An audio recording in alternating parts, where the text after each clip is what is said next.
So yesterday, I went to my daughter's school for like a school event, and this school has mainly kindergarten or pre-K to third grade, okay? And I saw this kid, she was a girl, probably 7 or 8 years old. And again, me being me, I'm always seeing things. I see different diagnosis on people. It's just like I can't help myself. Anyways, I saw this kid and she had acanthosis nigricans on the back of her neck, right? So she had darkening in her neck. She had that velvety texture. And I was just like, oh my God.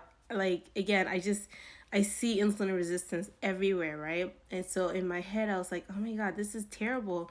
This kid is 7 years old, max 8 years old, and they already have high insulin in their body. I can only imagine what's coming down the line, right? And then again, as I'm doing more research about insulin resistance, I learned a few things about it. So it turns out, you know, everything comes from, well, insulin has a lot to do with fat. So whenever your insulin levels are high, the body is going to take glucose from the bloodstream and put it into fat. Okay, it puts it into other parts, liver, muscle, but in this case, we're talking about fat. And that's how your fat cells get bigger. And so if you have bigger fat cells, hypertrophy of your fat cells, and you gain weight as a kid, what can happen is that it can actually make your body produce more leptin, because leptin comes from fat, okay? And leptin, we always talk about it in terms of satiety. It's the hormone that tells you to stop eating. But it turns out that if your leptin levels are very high, it's going to tell your brain that your body is ready for puberty, and then your brain is going to in turn tell your organs that you need to start menstruating. And so it causes what we call precocious puberty, where you have 6, 7, 8, 9 year olds having puberty early because they have too many fat cells or big fat cells, or they're fat, basically. And the whole thing is just really disturbing. Um, I don't know. I every day I will come on here and I will share what I'm learning. I'm going to be implementing a lot of things in my practice, education, all of that. But 75% of the world, well, their estimation right now is that 50% of America, or maybe the world, has insulin resistance. And it shows up in so many ways. I'm talking about it in terms of the skin, but hypertension typically is caused by insulin resistance, diabetes, migraines. I probably will do another video on that. Um, what else? Like even hypothyroidism, there is a component of insulin resistance in that particular situation. And so PCOS, erectile dysfunction, all related to insulin resistance. And so I don't know. I think I'm gonna do my best to educate as much as possible on this platform, maybe on YouTube as well. I am gonna share as much as possible about the things that I'm learning. But the bottom line with insulin resistance that I learned that people are misunderstanding is that insulin resistance is caused by two things. You have something called hyperinsulinemia. So your insulin levels are high, right? And then the other part is that because your insulin levels are high, some of the cells in your body are not responding to insulin, okay? And so when you have high insulin is always going to tell your body to store, until it can't store anymore. And then sometimes, for example, in your fat cells, the fat starts to break down, and that's how you have all of the issues with like your lipid panel, your high triglycerides, LDL, things like that, right? It's because the fat cells have gotten insulin resistant and they can't handle as much glucose coming in, and so they end up breaking down, right?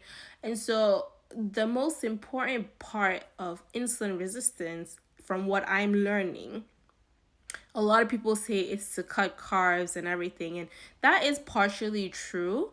But the most important part is to keep your insulin levels low. okay?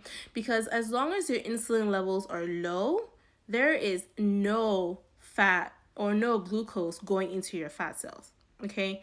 As a matter of fact, if your insulin levels are low, then your body has to break down the fat in your body into ketones and glucose and use that, okay? And that's where intermittent fasting comes in.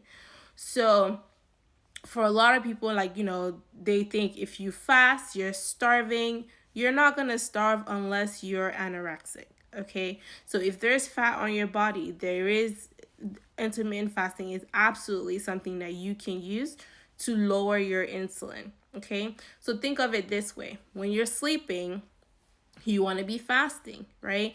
And so let's say you have 8 hours of sleep, add another 4 hours, 6 hours to that, and don't eat during that time frame, okay? And during that entire time, your body is going to use your fat for fuel. It's going to turn it into glucose and ketones. Your brain's going to use the ketones, okay? And then during the time that you are eating, please eat foods that are not going to make your insulin go up. Foods that make your insulin go up typically are going to be processed carbohydrates. Emphasis on processed, because if you eat like squash or whole foods, whole carbs, yes, it might spike your insulin, but at least a lot of them have fiber in them, so it's not going to go up as high as when you eat something that's completely processed, like flour or anything that's in a box, okay? That's where the problem truly comes in, because it's not natural. Like, you have to think about how things come in nature. When you eat an orange, it comes with pulp, right? Like, so there's fiber with the orange, so it helps to manage the sugar that's coming from the juice. If you just drink juice without the fiber part, it's going to spike your insulin. And so that's why people say to lower your carbs, but specifically just cutting out processed carbs and sugars will go such a long way in terms of like managing the insulin spikes that you're gonna have during the daytime when you're eating, because every time you eat those carbs, it's gonna spike your insulin, right? And again, if you already have high insulin in your body because you have been eating a lot of carbs for years and years and years, it's just adding to the problem, right? So anyways, bottom line, if you have insulin resistance, two things you need to do. One, you need to lower insulin, and that's usually done by not eating. Okay, so having a longer a longer fasting window. Again, I think 14 to 16 hours of not eating is sufficient, and eating between 8 to 10 hour window. It's a good place to start. And then when you are eating, eat foods that are not going to spike your insulin. So eat proteins and fats, and eat normal carbohydrates that come in nature. So fruits and whole foods, okay? Anyway, that's my spiel today for insulin resistance. I'll be back tomorrow because I'm sure I'm going to learn something new. But it's kind of making me think I might have to write a book on this because, yeah, it's too juicy. All right.